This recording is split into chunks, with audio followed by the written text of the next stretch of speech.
Imagine waking up on a random Tuesday in Austin, pouring your coffee, checking your brokerage app, and seeing a payment land while you were asleep. No boss, no clock-in, no client email. Just money showing up because you own a tiny piece of companies that pay you to hold them.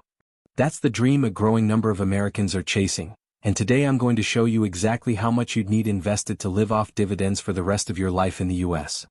Living off dividends in America works differently than you might think, and the first thing you need to understand is tax treatment because it changes everything. Unlike ordinary income, qualified dividends in the US get taxed at the long-term capital gains rate.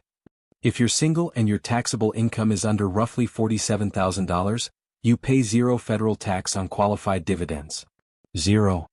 Even in the middle brackets, you're looking at 15%, not the 22 or 24% you'd pay on a paycheck.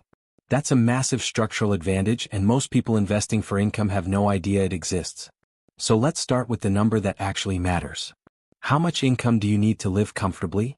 For a single person, most cost of living studies put a comfortable lifestyle somewhere between $50,000 and $65,000 a year outside major cities, and closer to $80,000 to $100,000 if you're in New York, LA, or San Francisco.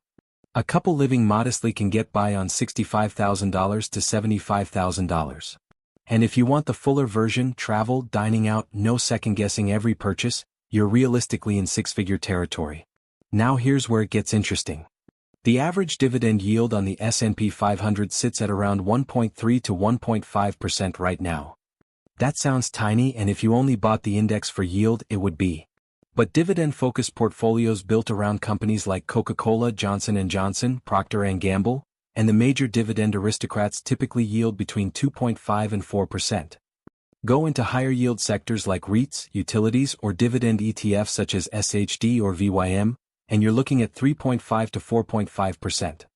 Let's use 4% as a realistic, sustainable number for a diversified American dividend portfolio. So let's run the actual math. If you want $50,000 a year in dividend income, you divide that by 4% and you need $1.25 million invested. If you want $75,000 a year, you need $1.875 million. If you want $100,000 a year, you need $2.5 million. And if you're chasing $150,000 a year to live genuinely large, you need $3.75 million. These numbers are bigger than the Australian equivalent, and that's not a coincidence. Without a franking credit system, US yields have to work harder, and investors lean more on total return, price growth plus dividends, rather than yield alone. But here's the part most people miss.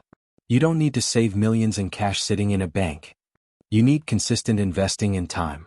If you put $2,000 a month into a diversified dividend growth portfolio averaging 9% total return, which is close to the long-term US market average, you'll cross $1.25 million in about 20 years. Push that to $3,000 a month and you're there in around 17 years. Start in your late 20s, stay consistent, and you can be financially free well before traditional retirement age. The account structure you use matters just as much as the amount. A Roth IRA is the single most powerful tool available to American dividend investors, because once the money is in and has grown, every dividend and every withdrawal in retirement is completely tax-free. A traditional 401k gets you a tax deduction now but taxes withdrawals later. Many serious dividend investors run 3 accounts at once: a Roth IRA for long-term tax-free compounding, a traditional 401k for the upfront deduction, and a regular taxable brokerage account for income they can access before age 59 and a half. That third account is the bridge that makes early financial independence possible. Now, the mistake that wrecks more new dividend investors than anything else is chasing yield. If you see a stock paying 10 or 12%, that is almost never free money. Either the price has crashed because the business is struggling, or a dividend cut is coming. The companies that pay rising dividends for decades, the dividend aristocrats and dividend kings, names like Coca-Cola, PepsiCo, and Johnson & Johnson, are boring on purpose. They don't excite anyone on social media, but they've paid and raised dividends for 25, 40, even 60 straight years. Boring is the entire strategy. If picking individual stocks feels overwhelming, dividend ETFs do the work for you. SCHD tracks quality, high-yield U.S. companies and pays around 3.5%. VYM gives broader high-yield exposure closer to 3%. JEPI uses an option strategy to push yield towards 7 to 8%, though with less price growth over time. A simple two-fund combination of a dividend growth ETF and a core index fund will outperform most individual stock pickers over a 20-year stretch, and it takes almost no ongoing effort. It's also worth knowing the rhythm of these payments. Most U.S. dividend stocks pay quarterly, and many ETFs do too, though some, like JEPI, pay monthly. Serious income investors often build what's called a dividend calendar, layering different holdings so a payment lands nearly every month of the year, which makes the eventual switch from paycheck to dividend income feel seamless instead of jarring. And we can't ignore inflation. If you need $50,000 to live comfortably today, you'll need roughly $67,000 in 10 years and $90,000 in 20 years at typical inflation rates. This is exactly why dividend growth matters more than starting yield. Companies like Johnson & Johnson and Procter & Gamble have raised dividends by 5 to 7% annually for decades, consistently outpacing inflation, which means your income keeps growing even after you stop working. One more lever most beginners overlook: dividend reinvestment. While you're still building your portfolio, every dividend you receive should automatically buy more shares instead of sitting as cash. Those new shares generate their own dividends, which buy even more shares.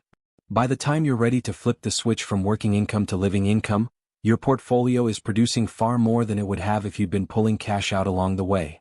So let's bring it together. Living off dividends in America realistically requires somewhere between $1.25 million and $2.5 million invested, depending on the lifestyle you want.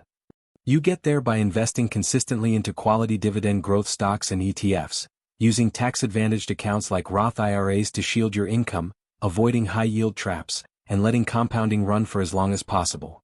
The number feels enormous today. But every person living off dividends right now started exactly where you are. If this helped you see your own path to financial freedom, hit the like button. It helps this reach more people trying to figure this out. Subscribe if you haven't, turn on notifications, and I'll see you in the next one.